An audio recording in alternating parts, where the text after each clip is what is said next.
வணக்கம் அன்பர்களே, பிரபஞ்சத்தின் குரல் பகுதியில இன்னைக்கு நம்ம என்ன பார்க்க போறோம்? வாங்க. எது தோல்வி, எதனால தோல்வி சொல்றேன் கேளுங்க. அதாவது நம்ம ஒரு முயற்சிய எப்ப கைவிடுறோமோ அதுதான் தோல்வி. எதனால தோல்வி? இப்ப நீங்க எல்லாரும் பிக் பாஸ் சீசன் 9 பாத்துட்டு இருப்பீங்க. அதுல ஒரு கண்டஸ்டன்டான கானா வினோத் அவர்களை மக்கள் எல்லாரும் சேர்ந்து உச்சத்துல வெற்றியாளரா கொண்டு வரணும், கோப்பைய குடுக்கணும் அப்படின்ற மாதிரி ஓட்டிங் பண்ணிட்டு இருந்தாங்க. ஆனா அவர் என்ன பண்ணாரு? தன்னுடைய முயற்சியை நிறுத்திட்டு கிடைத்த பணத்தோடு தோல்வியை ஏத்துக்கிட்டு வெளியே வந்துட்டார். இது மாதிரிதான் பிரபஞ்சமும் நமக்கு ஏதோ ஒரு வெற்றியை நிர்ணயிச்சு வச்சிருக்கோம்.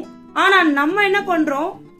ஏதோ ஒரு பாதையில ஓடி நம்ம மனம் என்னும் குரங்கு சொல்றதை கேட்டு சூழ்நிலைகள் பண்ற மேனிபுலேஷனால நம்ம என்ன பண்ணிடுறோம்? நிலையற்ற மனதை கொண்டு தோல்வியை ஏத்துக்கிறோம். இதுதான் இன்னைக்கு பிரபஞ்ச உண்மையில நம்ம பாக்குற கருத்து. தொடர்ந்து இந்த மாதிரி பல நல்ல தகவல்களை தெரிந்து கொள்ள யாவையும் தமிழ் சேனலை சப்ஸ்கிரைப் பண்ணி வச்சுக்கோங்க. நன்றி.